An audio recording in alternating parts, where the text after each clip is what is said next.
fellow Falcoholics. What is up? Welcome to episode 369 of the Falcoholic Live presented by FanDuel. And what a nice numbered episode we have here. And what a nice topic, too, because we're going to be kicking off our draft coverage. Obviously, we've had some mock drafts for you guys throughout the offseason, kind of talking about what's going on. But what we're going to do now is dive head on into the NFL draft, talking about the Falcons draftees, ranking our top choices, and who else to help me break this down. Then Adnan Ikic at Say Which Way. Adnan, how are we doing tonight? I'm doing well. I'm fighting an allergy game tonight. I'm, obviously not at 100% as you can hear in my voice because, man, the pollen is hitting its climax here in Georgia, Yeah. and it literally looks like yellow snow on the streets because it hasn't rained here since, the weather started getting hot and since it started falling. So I'm really, really looking forward to the expected rainfall that we're getting this week. But Yeah. it's Yeah. a I have struggle, right? heard both you and Gina are very much against the big pollen that we have now in the South, which is it's getting to an extreme level. I'm happy that I'm in the Northeast and still very mild, not getting the pollen explosion yet. That will happen, of course, at a later date. But for now, I'm doing okay with my allergies. So appreciate Adnan toughing it out tonight because we've got draft takes to get off, and I know you guys are looking to hear them. I know before the show uh, we had a super chat from Grant Watson. That's who it is. Sorry, excuse me. The name got cut off on my screen there for a second. Grant Watson with the $2. Thank you, Grant. Sake. His top three are cornerback, defensive line, and offensive line with the first three picks. Now, Grant, I don't know if you mean like edge rusher or interior defensive line, but maybe you're just using the cop out of all of the defensive line label, which I fully support. That's totally fair too. But yeah, I mean, those are definitely three of the ones we're going to talk about tonight. I imagine, wide receiver is another one that we hear floated a lot. Linebacker, kind of a sneaky need with Caden Ellis leaving. A lot of needs here. The Falcons did sort of address a lot of the most immediate concerns to where it's like, oh my God, if we don't draft X, we're totally screwed. So that isn't as much of an issue at this point, but still a lot of places that the Falcons need to invest picks, and they unfortunately don't have a first round pick, to take care of that. But they're gonna have to get creative. So I mean, hey man, it's not a great. We were talking about it. It's not great for the content that the team doesn't have a first round pick. I mean, it's hard even in mock drafts. It's like you have to find those 3 round mocks to really sort of enjoy them as a Falcons fan right now because it's rough. And I mean, the fact that this team only has 5 draft picks, it's not just the first round pick. It's the lack of picks throughout the rest of the draft. And man, Terry Fontenot did his heir apparent no favors in doing what he did throughout the drafts and doing what he did last off season. So it's going to be a bit of a struggle because you have probably more needs than you have picks, and you really sort of have to prioritize. But regarding the super chat, I fully am always on the side of investing in the trenches, and you can never have too many trenches. I think football will always be won and lost in the trenches, no matter what, no matter how analytical it gets, no matter how much of a passing evolution we see with this league. The fat guys in the middle are going to be the ones that win and lose you those games. yeah, yeah, and we're gonna certainly get a little bit more on these needs as things progress. We did hear that it sounds like the expectation is for Caleb McGarry to return for training camp. Obviously, he'll have to continue progressing in his rehab. I know someone in the chat mentioned McGarry as well. That's one that where if he wasn't going to be ready for week one, what's your contingency plan there? They do still have Storm Norton, but that's if that's more if we're getting that's a 12-month injury for McGarry, that's pretty serious stuff. So, Yeah. who knows what he's going to look like on the other side of it. Yeah. Look, man, I mean, we know that the last regime, I mean, let's be honest, they were outright liars when it came to injuries. It wasn't that they, withheld information. Like Raheem Morris blatantly just lied to everyone many times. And if Caleb McGarry isn't ready he got hurt in training camp last year.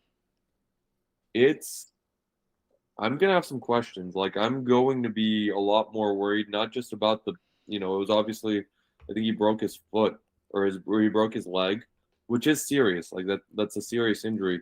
But that's not a 12-month like recovery time just in isolation by itself. I'm gonna be worried about did we have some knee issues? Was there some ligament damage? In which Yeah. case that recovery can get to be, a lot longer. And the fear there is it can be very difficult to come back from something like that, especially if there is ligament damage and multiple ligament damage. Now I'm just speculating, Yeah, but yeah, we don't know. They've been, like you said, extremely tight-lipped about McGarry in particular. We know virtually because that injury happened prior to the season, the detailed reporting wasn't necessarily required. So we never really got a great sort of explanation for what that was, but enough that they were willing to rule him out for the entire season in like yeah, it August. was So like that's not right good. away. Yeah, it's It not was right good. away.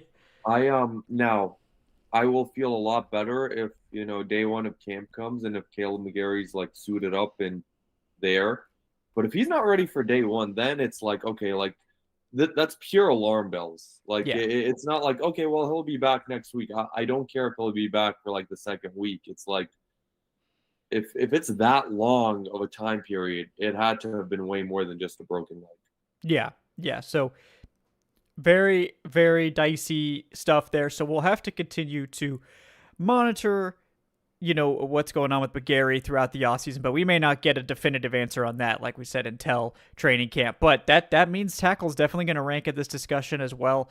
And there are a number of like smaller needs too that we'll talk about tonight. That we're probably going to do top five. So yeah, before we dive in to our draft need ranking, real quick, I want to bring you guys a word from our friends over at FanDuel. Thanks again, FanDuel, for sponsoring tonight's episode. And Adnan, we do have some new division standings here. So right after the season, it seemed like the Falcons and the Bucks were neck and neck, but I think the opinions have changed on that, at least according to the betting market. So the Falcons now down at plus 270, with the Bucks up at plus 165. So a little bit of movement there since free agency kicked off.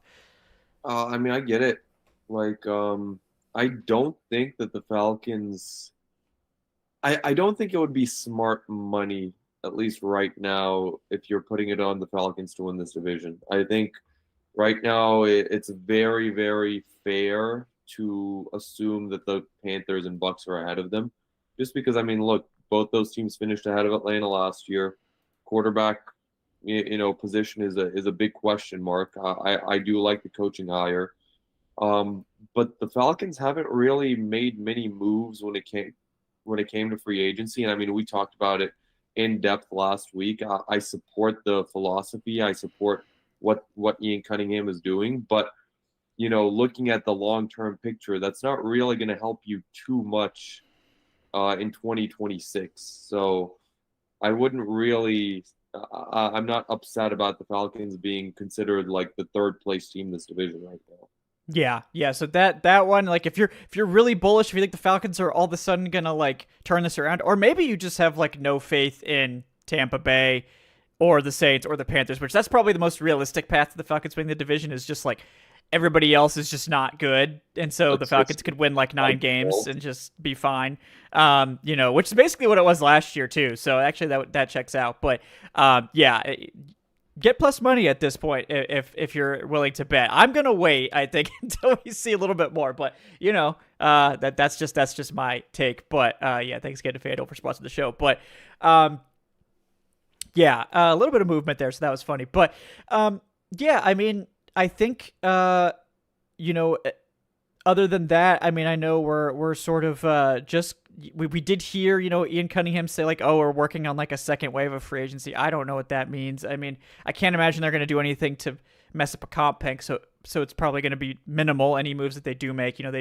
They brought back D'Angelo Malone today. So if that's the second wave of free agency, I know we're not probably not moving the needle on our draft rankings at all, but there's still the potential for some more free agency moves, particularly in like the summer.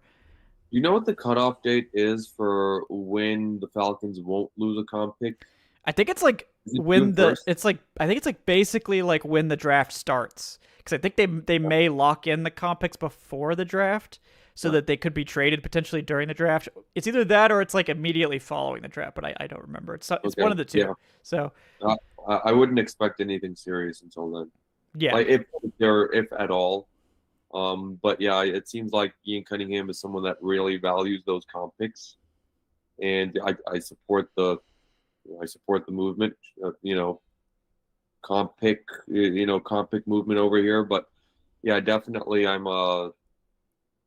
don't think that he would jeopardize any more of those. I think the Falcons are a +3 for comp picks right now, and I mean, there's really no need. Like nobody's really, anyone there now is probably going to be there after the draft, and I don't think there's too many like impact guys left out there. yeah, I agree. So at this point, I think they're probably just gonna wait. I mean, if they have like we said, low cost signings, more 1 year deals, they may continue to fill out some of these roster spots. But otherwise, I think this is up until after the draft, probably a pretty good idea of what this roster is gonna look like. So that being said, Adnan, you want to get us started? I feel like we could do the reverse. We can count down from 5. But what would be your number 5 draft need for the Falcons in this class? Ooh, wait, let me do this in my head real quick because Okay, you yeah, never told me we were going to do a 5-1 that's type true. I didn't thing. specify the number, and I Yeah, you didn't didn't specify the specify either. order. Okay, No, let me yeah, ask you. When we talk about draft needs, when we say if we're talking about the offensive line, are we splitting it into center, guard, tackle, or are we just saying offensive line? um, I guess for Because the purposes of like, yeah, I don't know. I don't know if that would make it too easy or not. I mean, we could do interior and then tackle, like rough or okay, something like that. Um, so maybe interior offensive line and tackle could be 2, because I was gonna separate like defensive tackle and edge. So maybe we keep it consistent. yeah, So like, okay, because that's definitely going to affect yeah, the way we sort of look at this exercise. yeah, Um, but okay, let me think about this for a second. sure, yeah. No, Uh, like this is how you guys know, like, we don't like rig this. We're not yeah, syncing up our yeah. rankings or By anything, the way, like when it comes to this show, there is never there in all the years that I've spent doing the show. How long has it been? It's been like Been many 7 years now. years. Yeah, yeah. There has never one time been a single agenda that's been Nope. presented to anyone. I Like send you the title like in the yes, afternoon, and then we go. We like ride from there. Yeah. I didn't even join like this meet with Kevin until 8 p.m. on the dot, and Yep. normally I don't until 8 p.m. So we never discuss any of what we're going to talk about beforehand. Yes. But okay, I feel like I'm ready. All right, Okay. my number 5, I would probably I'd lean toward a center. Okay. And I'm not Okay. saying that center is an immediate need right now because I think the team can get away with Ryan Newsel. But just given the fact that Bill Callahan is in here now and Kevin Stefanski is in here, I think they are going to want to move away from the sort of finesse along the offensive line that the Falcons have employed pretty much my whole life, or at least for the past 15 years. It's always been like, yeah, just think back. When's the last time the Falcons haven't had like a finesse offensive line? I want to say those years with Todd McClure, Sam Baker, Right. the first stint of Matt Ryan, of the Hmm. Matt Ryan era. Uh, Ever since then, it's been a lot of undersized guys, a lot of versatile guys, zone blocking scheme. Even in 2016, it was powered by Shanahan's zone blocking scheme and a lot of help. Like none of those offensive linemen missed any time. Um, and I do think that now we're going to see a shift in that philosophy toward some of these big road graders. Ryan Newsel is I think he's a little bit smaller than the average NFL center. And I do think that they are going to want to make a long-term play at that position toward one of those bigger body guys and alongside the entire offensive line. I'm not saying that, they have to get a center, but for the purposes of the rankings 1 through 5, I do think center is going to be in the back of their minds. Yeah, no, that's a good one. And center for me would have been number 6. So I'm glad you brought it up, because I agree with you. Like, it is a need. It's I'm actually a little bit surprised. I mean, and this obviously could change if they make other free agent moves, but like they seem to be showing like a lot of belief in Ryan Newsel, given that they like didn't bring in another veteran starter. They went with like a career backup in Corey Levin, who, like, to be clear, is definitely better than Jovan Gwynn and is definitely like a reliable backup center. So like I'm very happy to have him here, but not necessarily someone that's going to challenge for the starting job. So that to me signals, a level of faith in Newsel that I wasn't sure that they would have. But I don't know if they're asking him to bulk up or if they just think that he's fine for the time being. But I agree with you. Like, this is definitely a spot I could see them adding, like, on day 3, another competitor. I mean, maybe even if like somebody falls to that 3rd pick or if they trade down or something, we could see a center. But like, I agree that it's definitely a need. I just wonder. To me, I couldn't quite crack the top 5 in terms of like biggest needs, given that they did bring in Levin and they kept Newsel in here. So, but yeah, I do think like long term, Newsel doesn't seem to be their type, but I don't know. Maybe they're changed. Maybe they have a new type. Who knows? And man, if there's anyone that believes in anyone, it's the Falcons and Ryan Newsel. Like, they cut Drew Dahl, or they didn't even try to bring Dahlman back last year. They gave Newsel the reins. They didn't bring in any competition. He rolled this season, and even this year, like, it's not really much competition. I think they're going year 2 in a row. I think Corey Levin is looked at specifically as like a backup type, but yeah, it's back-to-back years. Ryan Newsel, you've gotten a great return on investment in him. He was Yeah, an undrafted guy, was a really good backup center, graduated up to starter, and I think that's what you want out of any UDFA. Like, that's the 99th percentile, like, impact for a UDFA, what we've seen from Newsel. But I do think that it is sort of that, when it comes to the type of offensive lineman, the type of offensive line they want to build here. yeah. I don't know if Newsel fits, but yeah, you can go with the number 4. Yeah, yeah. So yeah, I mean, we could do my number 5 here is uh nose tackle, defensive tackle. I mean, you could say whatever you want. I think specifically it's more of a nose tackle thing. So yeah, interior defensive line is what I'm looking at with the number 5 here, just because.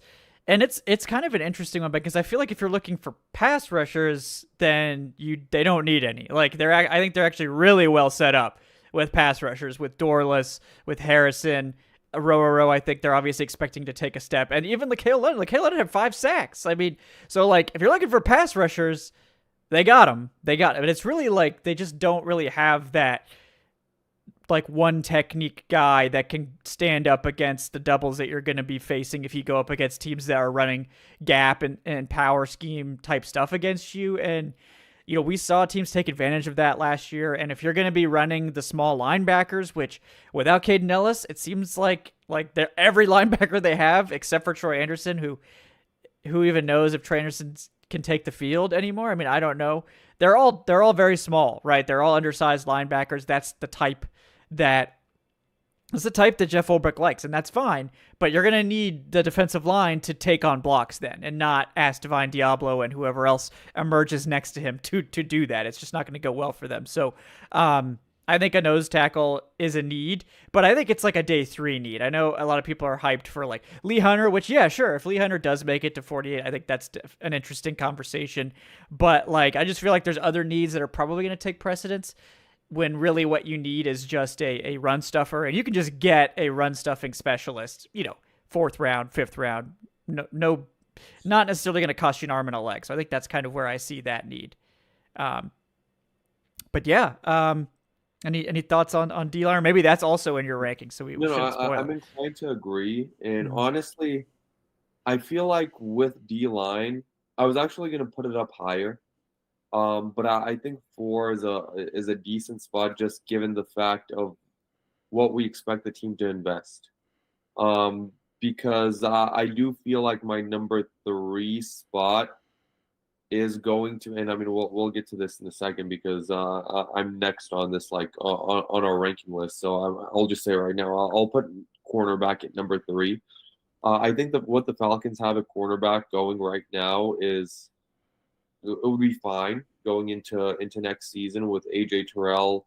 I still like what Mike Hughes can give you. I feel like he's been a bit of a revelation after his first season.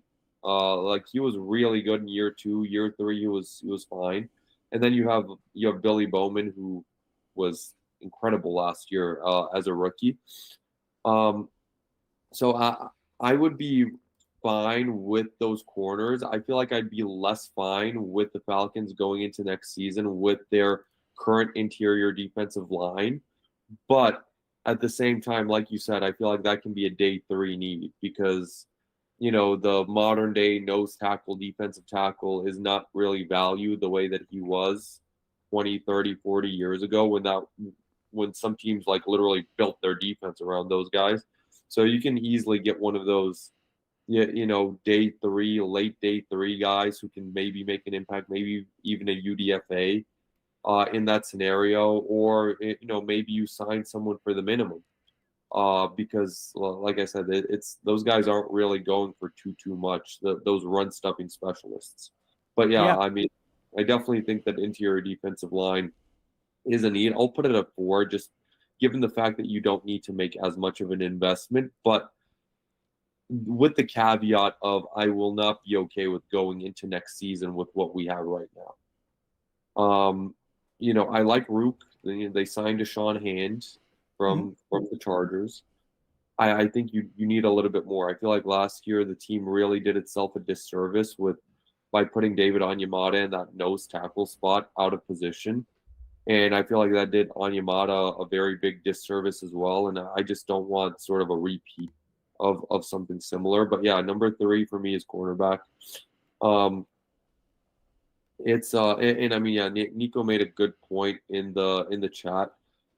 We don't know when Billy Bowman is going to come back exactly. I'm just here assuming, speculating that he's going to be, ready for week 1, but maybe that's not even going to be, the case. Hopefully it is, and hopefully he comes back and doesn't miss a beat. But that was a very heavy injury, a knee injury last year, and I just really don't like the cornerback depth for the Falcons. I'm okay with the starters. I'm okay with Terrell and Hughes. I'm hopefully Bowman's going to be good. But I don't know, man. Like Clark Phillips does not move the needle for me one bit. CJ Henderson, Mike Ford, Kobe Bryant, like those guys are not, I would not feel comfortable if one of the Falcons cornerbacks goes down or Billy Bowman isn't ready to go by week 1. And if the Falcons have to put one of those guys into the lineup for 80-90% of snaps, I feel like that's something that the opponent will really be able to utilize against you, and they'll really be able to pick you apart by going after the weak link. I feel like those guys that I mentioned are all nothing more than career backups who really aren't going to thrive in even spot start roles. And I would really like to see the Falcons come out of this draft at the very least, if they don't spend a second rounder, like maybe a third rounder on cornerback, maybe even a fifth rounder, just get someone else in here, another body in here for that secondary. Yeah, no, I think corner is even going to be higher for me, so I won't spoil it. But yeah, that is definitely on my list. I think it's a major need, and for definitely the reasons you mentioned. And I will continue the conversation on corner when it's my time. But yeah, I feel the same way. That is a significant need. Number 4 for me is Well, number 3, bro. I haven't done 4 yet because DT was 5, and then I think you've done 4 and 3 because I mentioned my number 4 and that was your number 4. So I think we kind of covered Oh, I'm sorry for DT stealing together. Yeah, go do 4 and 3 then. Yeah.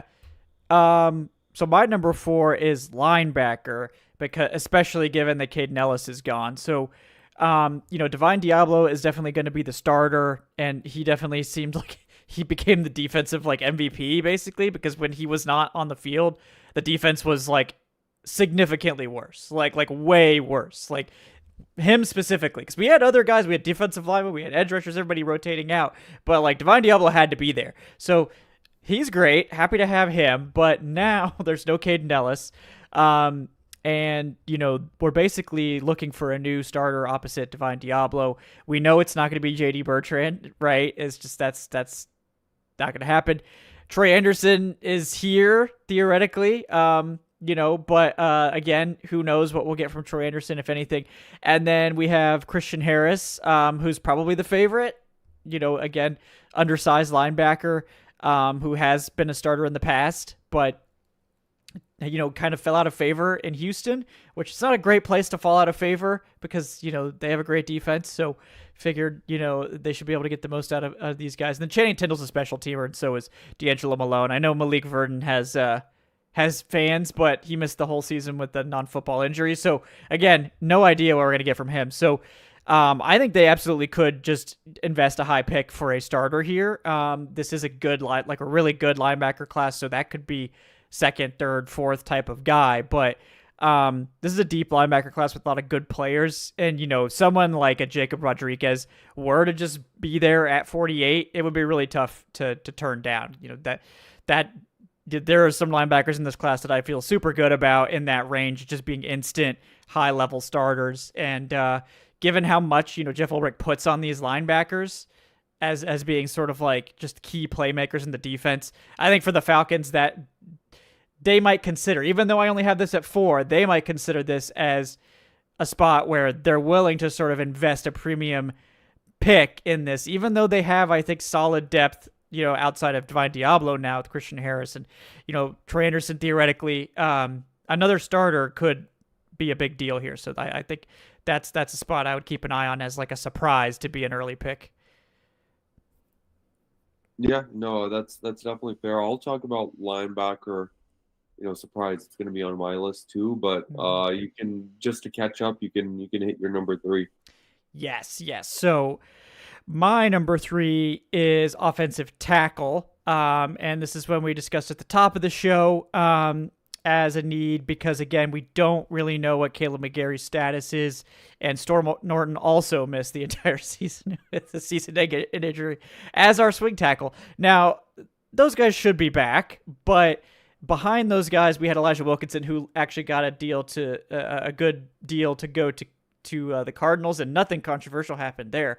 And Jake Matthews just got a number 1. Elijah right. Wilkinson on Falcons. I don't know why he had to go do that. Like, I was Elijah Wilkinson's biggest defender, then he just has to crap on us when he leaves. It's just like, yeah, not cool, man. It's like, dude, what are you doing? He just started spamming 28-3 at some point. Like, you're going to the Cardinals, man. Please relax. Like, please relax. Yeah. But yeah, not great. But they do have someone in Michael Jarrell who the last regime traded for. So he's someone I think that's going to compete for swing tackle. And they have Jack Nelson, who they drafted last year. But again, that was the previous regime's 7th round pick. So I don't really think there's, much tying these new guys to Jack Nelson. So, this is another one at 48 where if the right player is there, I know there's a lot of sort of smoke with Max Ahenekor from Arizona State, given that the whole Falcons contingent was out at ASU very recently. I think it could also be about Keith Abney, the corner, personally, but a lot of people all seem to believe it's Ahenekor, but I don't want to burst your bubble, guys, but I think there's like a 5% chance that Ahenekor actually makes it to 48.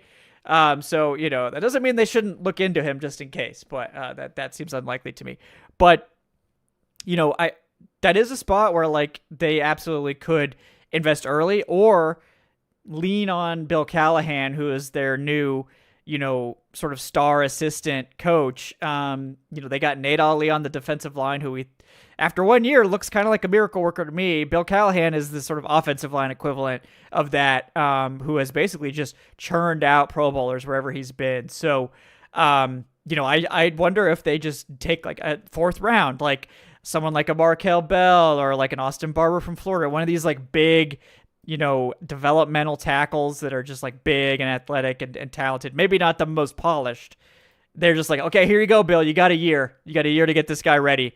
Go get it. Can do it. It's Bill Callahan. Like, this dude is a legend, and I'm sure he's I mean, he's obviously very well respected in NFL circles. Like, obviously, he wasn't really a great NFL head coach, but that's okay. He's a positional assistant, and I mean, you see it. You saw Bill Callahan and Kevin Stefanski legitimately made magic happen in Cleveland in that first stint. Like that Cleveland Browns offensive line, man, they were road graders. They were maulers. It was one of the best offensive lines in the NFL. And yeah, I definitely dream of something like that being built here in Atlanta.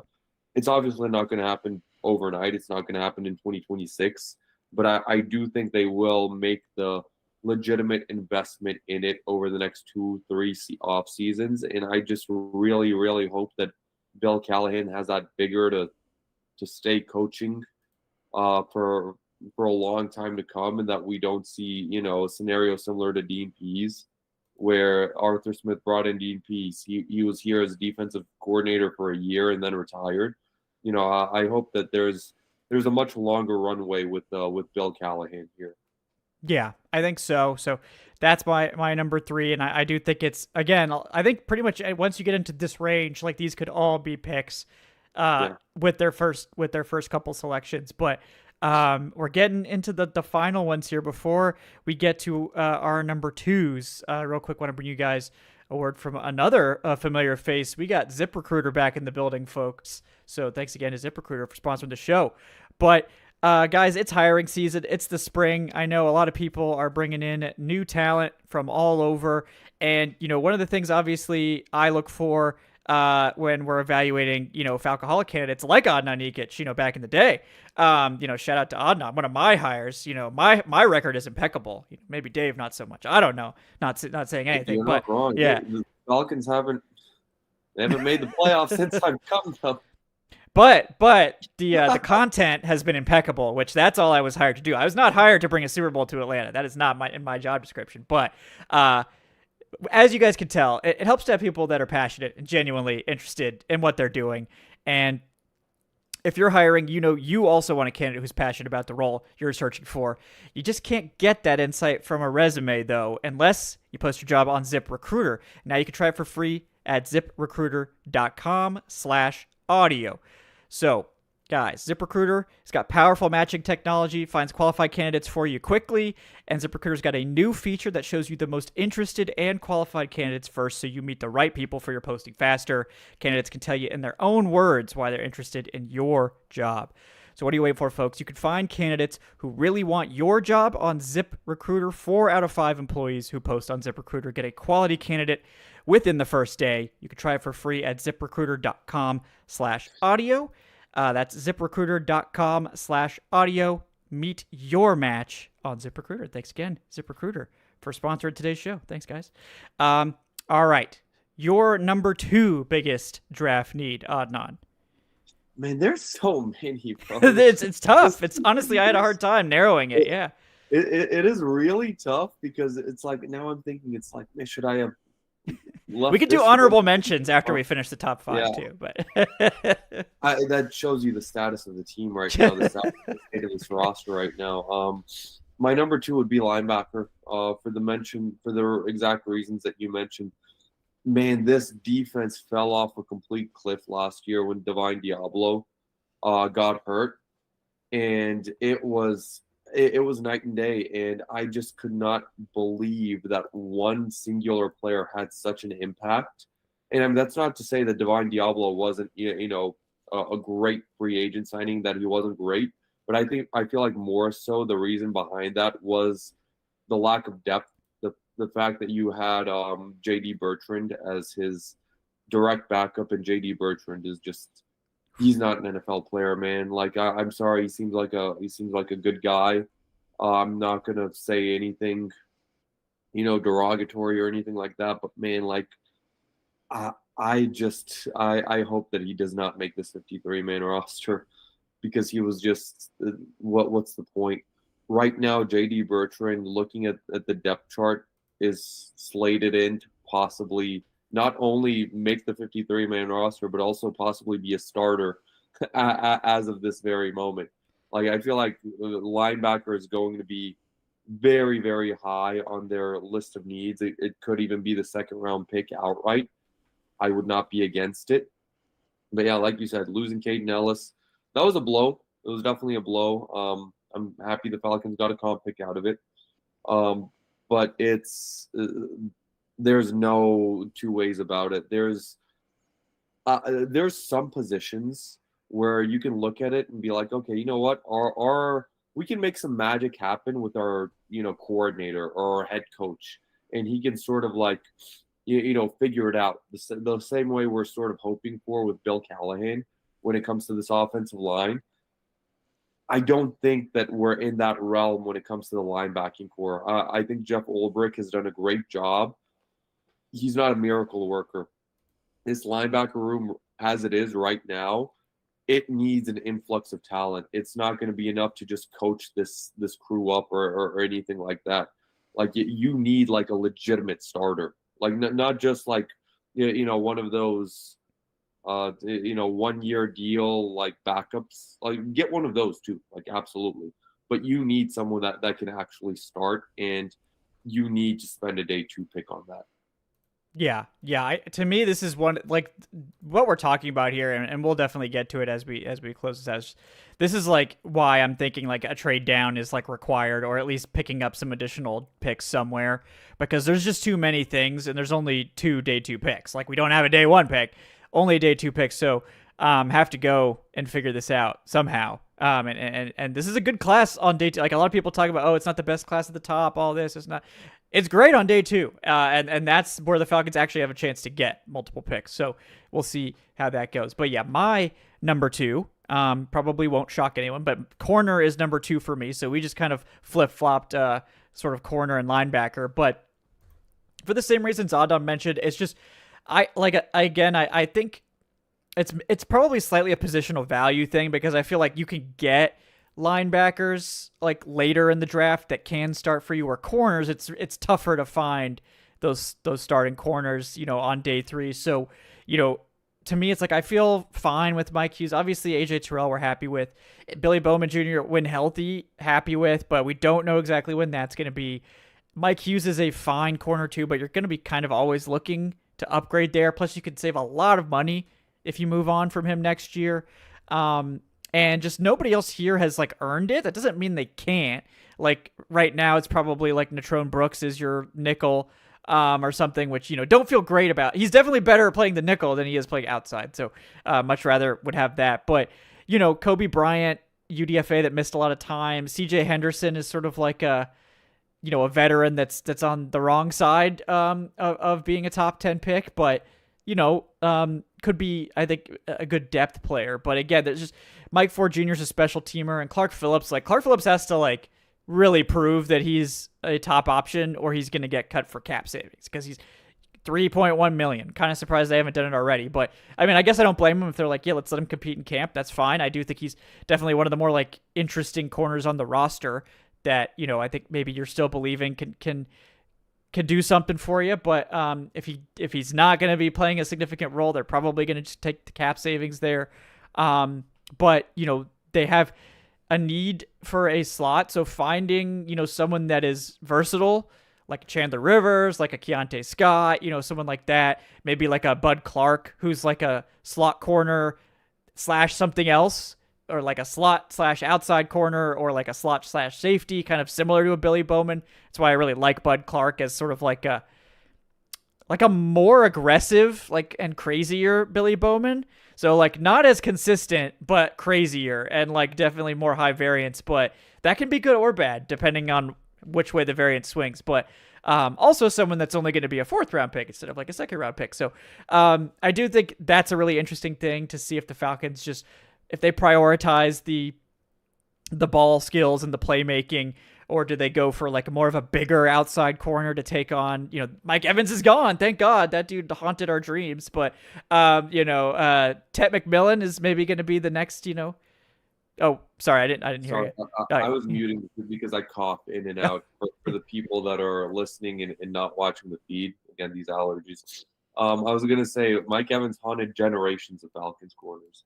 Like it went from like abusing Robert Alford at one end to like, abusing AJ Terrell here and there to abusing like he literally transcended like different generations of like Falcons cornerbacks, and we just never had an answer. So yeah, Yep. I hope he has a good time in San Francisco. I'm not sad to see him go. No, no, definitely not upset about that one. But yeah, I think it's a need. How big of a need probably depends on Billy Bowman's timeline. But we don't know that, so we just have to assume that he's maybe not going to be ready for week 1. So in that case, it definitely could be a spot where like they add another veteran to, depending on how the draft goes. But again, this is a spot that could really use like a day 2 pick to develop someone for a year to move on from Mike Hughes, but I don't know if they're going to have that luxury. Yeah, I mean, look, man, it's especially on defense when you really do this exercise, when you really like look at it, you realize just how bad the depth is on defense for the Falcons, and that's what really killed the Falcons last year because the defense was fine, but the Falcons didn't really have a major injury bug last year either. Like, sure, Terrell missed some time. Of course, Divine Diablo missed some time. That's all well and fine, but like, look at a team like San Francisco, who every living body fell for them at one point or another. And you look at some of these other teams, it's like the Falcons had some decent injury luck, especially on the defensive side of the football last year. I'm not going to talk about the unfortunate offensive line injuries. That's a different conversation. But what really helped the team was that injury luck. Like if the Falcons don't have that sort of injury luck this year, and the roster is as it is right now, it can get really ugly very fast because that was I think the major complaint about Terry Fontenot.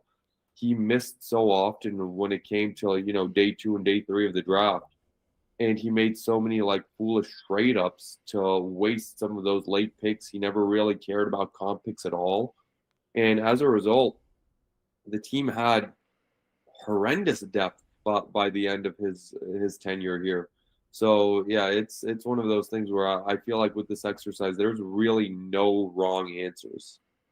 Yeah, I agree. And those day 2 fails are really, I think, the biggest issue with Fontenot's regime. I think he handled free agency pretty well, and typically did good things with the first rounder. But the combination of trading up on day 2 a lot and missing on day 2 a lot was really what undid this roster, because you can't give up those early day 3 picks to trade up if you're gonna miss. Like, and he also just at first it like sort of appeared like he did that trade back, like I think it was his second season, and it was like, oh, okay, well, yeah, like this guy's flexible. Maybe he's going to do this. And then he never traded down again. Like, never traded down again in his entire time in Atlanta. It's like, okay, so that was just a lie. Like, yeah, it's like you can't just trade up all the time. I mean, you have to be able to recoup value somewhere. Like, you can't just always be pushing.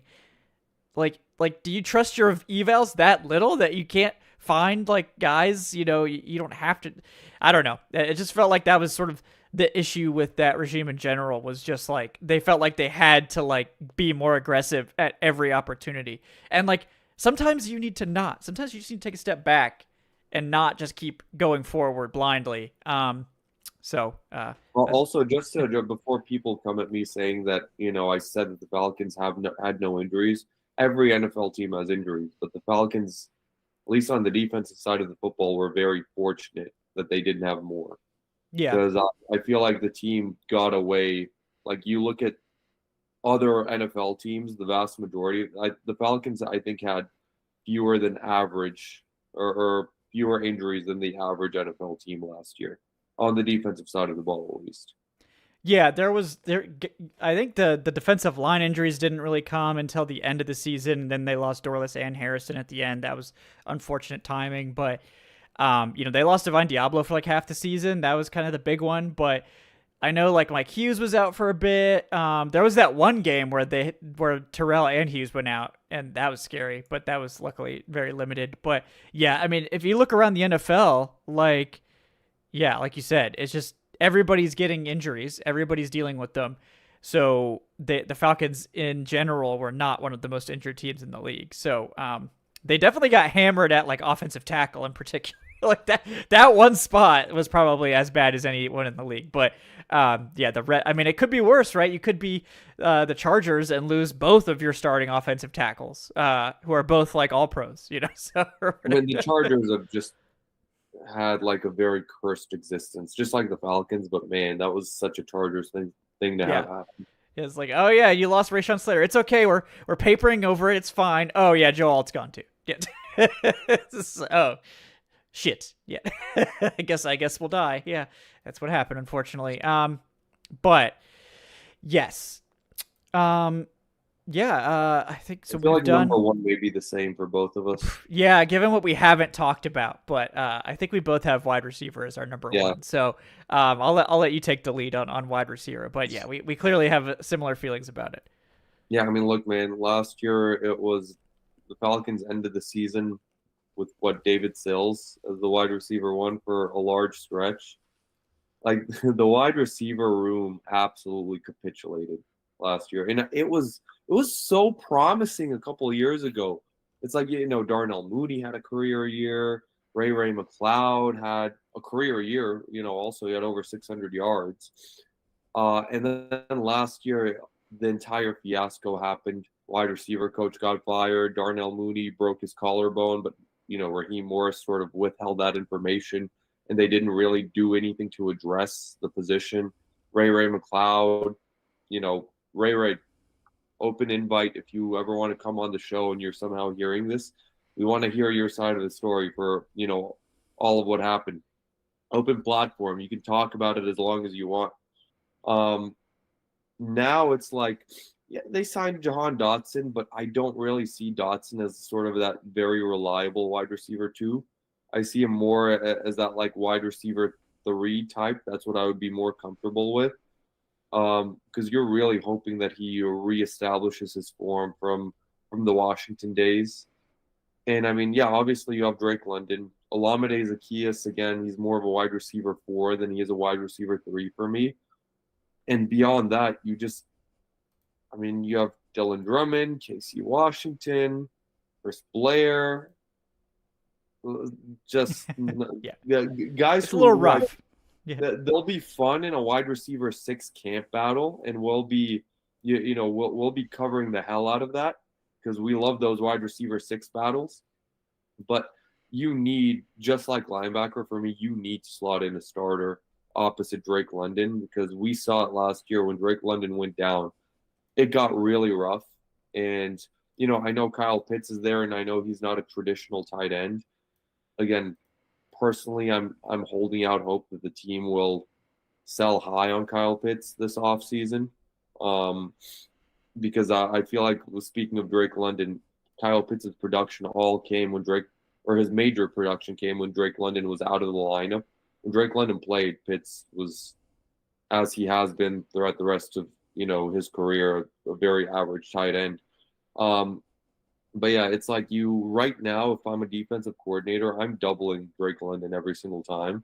And I'm daring you to beat me, opposite London and everywhere else. And I just don't think the Falcons have the talent to do that elsewhere along the lineup. And you really sort of need to bring in that escape valve to release some of that pressure from Drake London, and someone that can really, beat his man one-on-one at the very least. So yeah, wide receiver definitely is a very, very big need. Yeah, this is the big one, and I think it's honestly telling that they one of their only multi-year contracts they gave out was wide receiver for Jahan Dotson, and I agree with your assessment. I think he's a guy they think can fill that wide receiver 2 role temporarily as like a average wide receiver 2 maybe, or below average wide receiver 2. I think the long-term thing, because it is a longer-term deal, is he's going to be the wide receiver 3, and they're paying him more like a wide receiver 3, but they're kind of going to be leaning on him as a veteran presence. The nice thing with him, obviously, is that he can play Z or he can play slot. He's played both and is a very polished route runner that can, he's diverse enough with his routes and his abilities and skill set that he can kind of fill whatever role you need. So if you need a flanker for Drake, you can put him outside. If you need him to play in the slot and there, 11 personnel, he can do that. And that to me, makes me think that the Falcons are probably looking for more of a long-term sort of Z receiver opposite Drake London with their top pick. Someone like a Chris Brazzell would make a ton of sense. Like a burner that can do more than just burn, that would be the idea. But if for whatever reason you can't get a burner that can do more than burn, just go get a burner on day 3. Like as someone that is going to demand like attention if they're lined up outside, that is going to just look, make this guy the clear out guy. We need someone to run clear outs. If we're paying Kyle Pitts $15 million, we can't make him the clear out guy anymore. We got to make him the actual target sometimes. So we need someone else to be the clear out guy. And I'm sorry, but watching David Sills run clear outs was really sad. So if we could not do that, and get someone that could actually do that job at a high level and just like scare defenses like a little bit. I mean, this should be an offense between Penix and Tua. Both of those guys are chuck it downfield quarterbacks. We need someone opposite Drake that also is a threat. Otherwise, like you said, they're just gonna sit on Drake London. So, so like guys that we've talked about, obviously Chris Brazzell is one that I like. Bryce Lance. I know a lot of people like Zachariah Branch. He's someone that's going to have to like evolve more into a Z receiver. I think he's a guy that's been mostly a slot, but definitely could grow into that. A little bit of a smaller body type, as opposed to like a Brazzell or a Bryce Lance, who are both like 6'3", 200 plus type guys. But I know Jeremy Bernard has fans too, as like he's more of that like high floor wide receiver too. Who's not necessarily a burner. He's more of that like polished, kind of more of like a Jahan Dotson type. But I mean, no matter what, like they need to get probably 2 receivers in this draft. Like I feel most confident in predicting. Like if you had to predict like a position they draft multiple players, I think wide receiver is just the runaway favorite there. Yeah, I mean, look, man. I feel like fans, and I'm not talking about Falcons fans. I think Falcons fans have seen the other side of it with David Sills as like your wide receiver 1, but just some of fans of some of these NFL teams, who sort of I think they don't value wide receiver until they realize what it is to play without one. Like for example, I'm seeing a lot of Philly fans ready to run AJ Brown out of town, and I mean, look, I get it, fair. Like he is the wide receiver diva in the NFL right now. He has a lot of theatrics. I get the frustration, but just this idea of like, okay, like what are you gonna do to like replace him? Because it's easy to say, oh yeah, well we'll figure it out. We'll scrounge something up when it comes to the wide receiver spot. But then when you're actually faced with that reality, and you see the quarterback holding onto the ball a bit longer because his wide receiver isn't getting open and he's taking more sacks, and nobody's getting open downfield, and you're seeing the offense just start to capitulate in real time. You really sort of understand the value of this position, and you understand why these guys are making the money they're making. Like I was baffled at Alec Pierce's $28 million a year, but that's the going rate. That's the market for this position right now. And I mean, we'll see. Like Drake London is about to make some major, major cash. Like he's not taking anything less than DK Metcalf's like 34 mil a year. Like that's for sure. I think he may even hit 40s. But yeah, this is a position where I feel like the Falcons fan base especially is like, yeah, we need one, because we saw in real time what it means to not have one last year. And yeah, I mean, it's a passing league, man. You wide receiver has quickly very much elevated up the ranks of positional importance in the NFL in the past 3 decades or so. Yeah. It is huge. And like, the Falcons are probably going to de-emphasize wide receiver as much as they can, but wide receiver is one of those spots where like you can't de-emphasize it completely. Like you can run a pass-heavy offense that de-emphasizes running back, and you can, do this and that, but like you're gonna need at least a wide receiver one, which they do have. So as long as Drake stays healthy, they've got that, and you need some Z presence, like some kind of Z receiver out there. And Jahan Dotson I think can fill that role. So maybe they don't have to take this at 48, but it's just it thins out quick, man. And like, I think if you don't take a wide receiver at 48, it's really tough. And you're kind of then boxing yourself into like now in the third round, it's like, are we just going to take whatever's left or what are we doing here? It can be dicey. So whatever they do, whatever direction they go, I think they need someone. They need an impact guy. Luckily, there are going to be guys available at 48, and probably even if they trade down, there's going to be some other options there. But it's a major need, and they need to find somebody there. They've got Dotson, and again, like Zacchaeus is definitely like better than David Sills, So like having Zacchaeus as like your wide receiver 3 or 4 is definitely better than what they had last year, but that's still not like a good wide receiver room. So, Drake, Dotson, Zacchaeus is better than, Drake, injured Darnell Mooney and David Sills. There's no doubt about that. But we're not trying to get like that as our goal. Let's make that a little bit better. But yeah, as it stands now, I mean, I'm expecting this to be like a 12 personnel base offense. Like I think we're going to see multiple tight ends and maybe even 13 personnel. I mean, who knows? This team is going to be very very tight end heavy.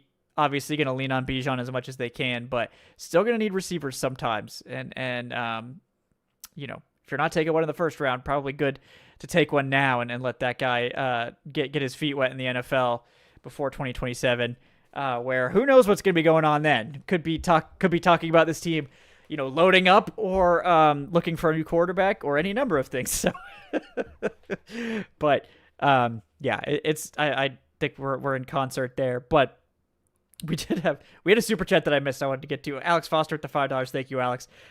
Says this new regime isn't going to do anything crazy, is it? Like it's been several years of weird stuff happening between the Falcons and the draft. I mean, they seem very normal so far. I don't know whether to be like to feel good about that or if I should be like more concerned because it's like the calm before the storm. But so far they've been exceedingly normal. So at this rate, I feel pretty good about that. But yeah. What do you think, Adnan? Yeah, man. I mean, look, it's we've still got a very long way to go.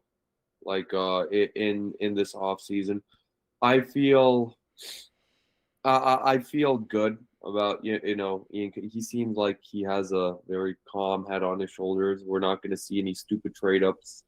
We're not going to see any mortgaging of the future. And I mean, in fairness, Terry Fontenot was very similar in year one, where he, had to untangle some of what was left behind for him. So, yeah, and I think just by default, given the fact of the Falcons are where they are, you sort of, just in your nature can't like do anything stupid or crazy because you're just limiting yourself in year 2 and year 3. I think Cunningham has a big eye on next off season, and then that's where we need to sort of keep our eyes open of, okay, is he going to do anything crazy? I think year 1 it's just going to be a housekeeping type off season for the Falcons through and through. Yeah. I think they've been very calculated so far, and we'll see if they keep to that. I wouldn't be shocked if they do trade down perhaps multiple times, given it seems like they're emphasizing grabbing some comp picks. I do think like that wouldn't be crazy. That would be smart. Yeah, I agree. So like, I mean, I think this is the ideal time to do it. Like, again, you're not pushing your chips in.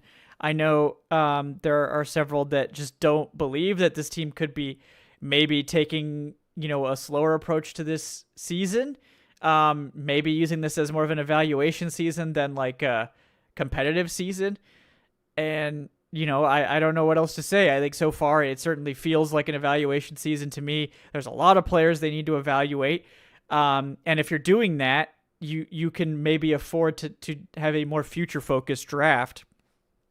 And like maybe that means trading down and picking, a series of, instead of like one starting wide receiver two and like one other day two pick that has a chance to start. Maybe you get like, 2/3 and like 2 or 3/4 out of this thing, or you get like a second, a late second, 2/3 and a couple fourths instead of, so now maybe you've got like 4 top 150 picks instead of 2 or 3, right? So, he already traded down once technically, so he's already matched. Talking dirty to me,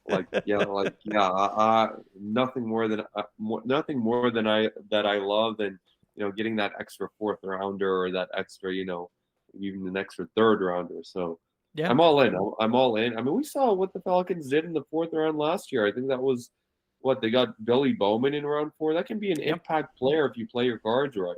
Yeah, it absolutely can be, especially in this class where the 4th round is just chock full of developmental offensive tackles and nose tackles. So you need a couple 4th rounders to throw at those 2 spots there. So let's get it done. Let's get it done, Atlanta. Let's get some more picks in here. But anything else you want to touch on? Any other positions you want to mention, Adnan? I'd be remiss if I didn't honorably mention tackle. Like that's one of those where it's like it was between tackle and center for me. It can go either way. That those can be interchanged. That's why I asked about the offensive line versus like specific positions. I do think the Falcons definitely need to start looking toward the future when it comes to the tackle position. Like Jake Matthews is still doing it, which is crazy given his longevity. Like he's been incredible. Caleb McGarry, we touched on it. Like, is he going to come back at 100%? Is he going to be the same player? Is he going to be what Bill Callahan and Stefanski like out there? So, but either way, like even if he is, I feel like the team definitely needs to start, turning an eye toward, okay, who's going to be the next great blindside protector. And, opposite of that, too, for the Falcons, I think they will probably replace both tackle positions within the next couple off seasons. Yeah. But, I mean, right now, the reason why it didn't make the list is if Storm Norton comes back, I think you can get by with, killing a year, so to speak. And, you can get by with what you have now. And then next year when you have a lot more resources, then you can really sort of go balls to the wall with some of these other positions that you're not going to address this offseason because you can't address them all. And I think tackle may elevate when it comes to that. Yeah, it definitely can. That tackle's also just one of the most expensive ones. So it's just like expensive in terms of draft capital, expensive in terms of free agents. Like I think this team would be very wise to at least get like a developmental tackle in here to see if you can develop that guy into a swing tackle at least, but maybe into a starter, so the chances of that being a good scenario for you are a lot higher if you draft this guy this year in the 4th round and then say maybe 2027 this person could start for us, as opposed to being like, we're gonna draft this guy in the 4th round, he's gonna start tomorrow. Like that's very unlikely to go well for you. But next year the tackle, if they don't need a quarterback, that's kind of the big caveat. Like I'm kind of penciling in quarterback, until we've seen evidence that they're not going to go quarterback. But assuming they don't have to go quarterback, it absolutely could be an early offensive tackle. That seems very logical. It could be another receiver. Depending on what happens with James Pierce Jr., it might be an edge rusher. I mean, we're back to the edge rusher need. It's only been 6 months, but we're back. But there's a number of ways they could go, certainly. Yeah. I mean, James Pierce, that's the wild card in all of this. Right now, my assumption, I'm just based off NFL history, I'm assuming he's probably not going to play much this year, but he's still going to be on the roster for 2027. Yeah. In which case, you'll be fine with edge. But obviously, if that takes a turn and he's not on the roster long term, then edge suddenly elevates to a big position of need, and this team will be in a not so great position. But yeah, no, I'm with you. I feel like right now the consensus or the expectation is they'll probably wind up going with the quarterback next offseason. And yeah, I'm going to take the same approach as you are until they prove that they're not. Then you have to make that assumption. But, who knows? I mean, Matt Ryan is in here now. Remember what the Falcons did in 08? They took Matt Ryan number 3 overall. That's well documented. We all remember that.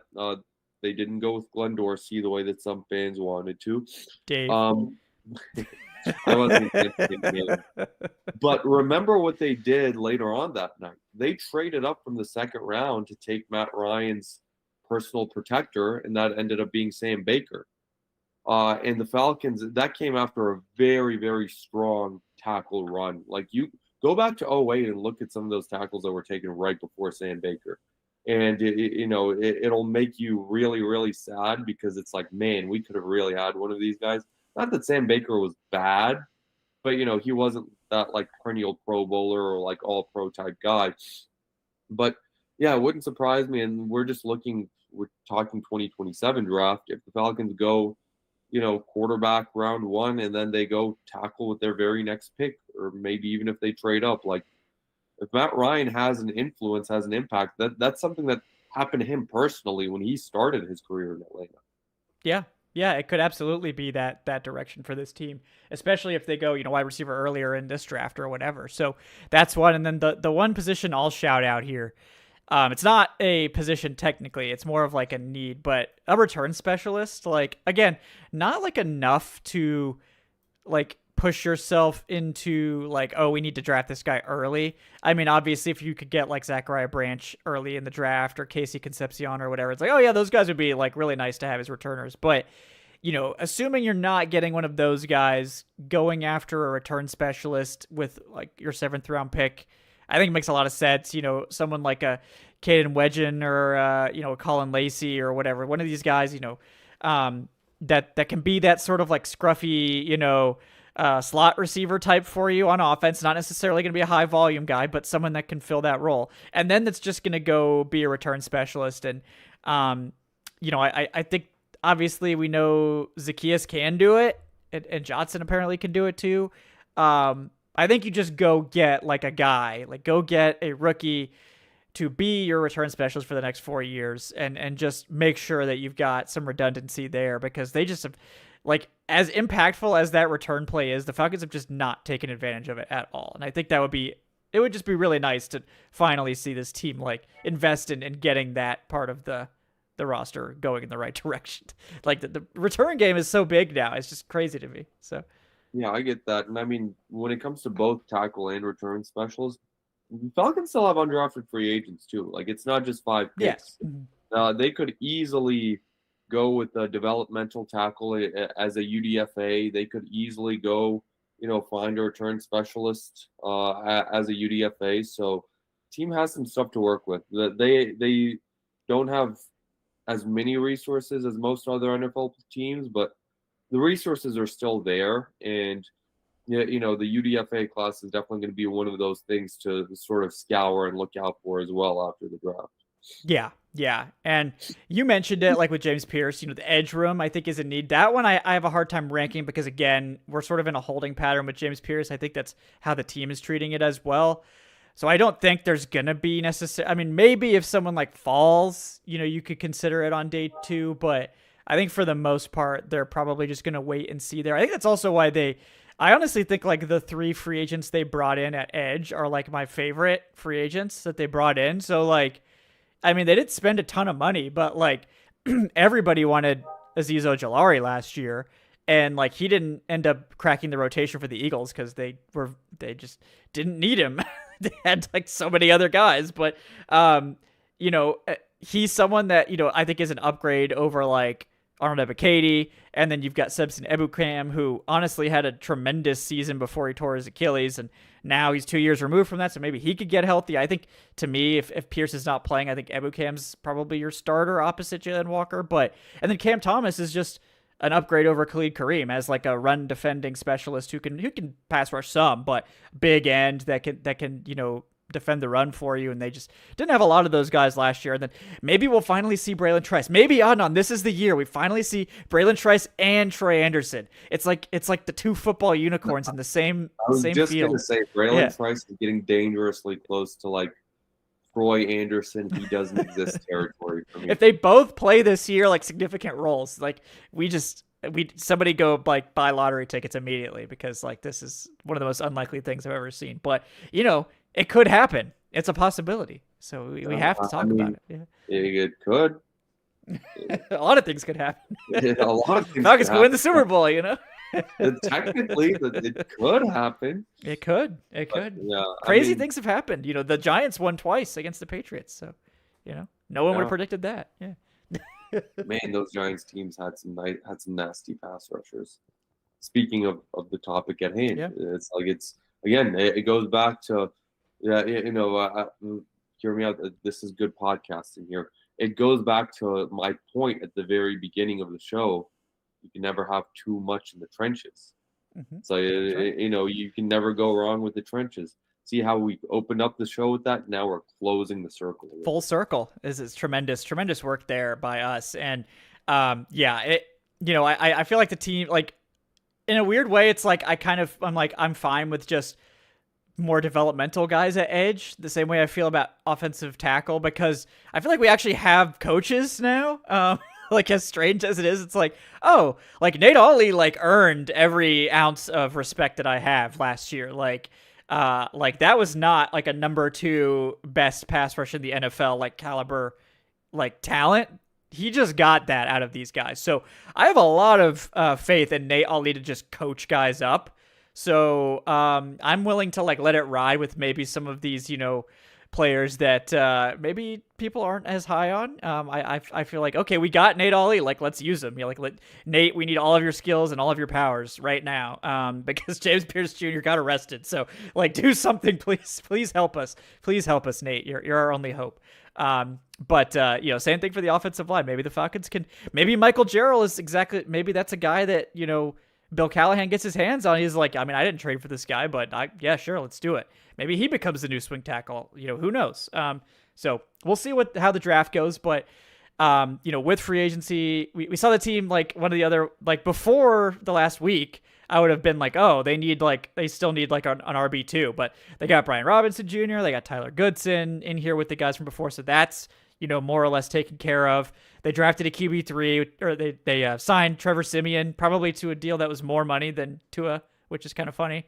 And as much as I think another great safety would be nice, because you don't know about Jesse Bates' future, it's just not going to crack the list of needs when you got Jesse Bates and Xavier Watts. Just no way. And Sidney Brown, like I like Sidney Brown. He's a guy that I've always been a fan of. So, I think he's fine if he had to play. So, I think we covered it. I think we got the biggest needs. I think we discussed a little strategy, a little bit of our thoughts here. But this is kind of your taster, your little preview for the draft, guys. But we got a lot more draft coming your way. I think next week, I think we'll have Aaron Freeman joining us. Maybe we'll do a little live mock action to get all the appetites wet. Maybe if Aaron's down for that. But trying to get a show together with Joe Patrick as well, another friend of the show, and then we'll be doing full on into the draft, lots more mock drafts, lots more other stuff. I'll be bringing you guys some shows talking about sort of my favorite players at each position group for the Falcons, like my top targets throughout the draft, at corner and wide receiver, the big needs. We'll have our live draft party, of course. First round might be a little bit less spicy than in years past, but we're going to be here. You can never rule out this team doing just like Alex Foster said, they could do something crazy. We don't know what Ian Cunningham is capable of. I really don't think they're going to trade up into the first round. I don't know how they would accomplish that in a way that would make any sense, but it's a possibility. So we have to be here just in case. I definitely hope it doesn't happen. Yeah. Same. I hope that they keep us on the edge of our seat the whole draft, but it might be kind of fun actually. Now we can just kind of do we're just going to be breaking down the draft picks and kind of chilling. The first night might be a little bit more relaxed, as opposed to like sweating profusely until the Falcons pick, inevitably in the top 10 or whatever it is. And And then, you're really trying to sell this, huh? I'm trying. Yeah, is it working? Like, what you guys let me know in the chat. But we're also going to be here for day 2 and day 3, where the Falcons do have multiple picks on each one. So, Yeah, it may not be the most exciting day one. I don't think we've had a draft show without any Falcons picks since 2019, was it? The year when they traded into the first round for Caleb McGarry, because they spent a second and third round pick yes, and to then move up to that's the right. first round. So I think it was like 4 hours on night 2 of just like, nothing. Yeah. Well, maybe I'm thinking that, like, if we don't get any action on day 1, we might get like a ton of action on day 2. Like, maybe we'll get some trade downs. There'll be like a lot of picks happening. It'll be very spicy. So either way, we'll be here, and you guys can hang out. You can't stay away during the draft. What else are you gonna do? You're just gonna watch NFL Network on your TV? Can't do that. It's ridiculous. Join us. Yeah, join us instead. We got the giveaway again. Shout out to George Costanza. We're gonna be giving away NFL Shop gift cards. You can, if you like the new jerseys that are coming out tomorrow, maybe you get one of those. Or it's $50. We're giving away $50 on day 1, day 2, and day 3. In our gift card giveaway once again, open to everyone who watches the show. So yes, all that housekeeping aside, thank you guys so much for joining us here on the Falcoholic Live, presented by FanDuel. I'm Kevin Knight. He's Adnan Ikic. I'd say which way. Please do like and subscribe if you haven't done that already. Really appreciate it. If you could leave us a 5-star review on your podcast platform of choice, whatever that is, that would be helpful too. If you want to support the show, patreon.com/Falcoholic Live. Wanted to shout out Brian, who just joined as a $25 a month patron. Brian, big thanks. Big thanks there. Brian, if you got a question or anything else you want us to share for you, we'd be happy to shout you out. Thank you for that, man. And then you could also join up with the YouTube channel memberships as well, if you're more of a video enjoyer. So thanks to everyone who's already supporting us. But guys, we will be back. We'll have a show for you coming later this week. And then we'll be back next week with more Tuesday takes, more Falcoholic Live, all that good stuff. So again, thanks so much for hanging out with us here on the Falcoholic Live, episode 369. Nice. And we will be back real soon. Have a great night, folks. Thanks again.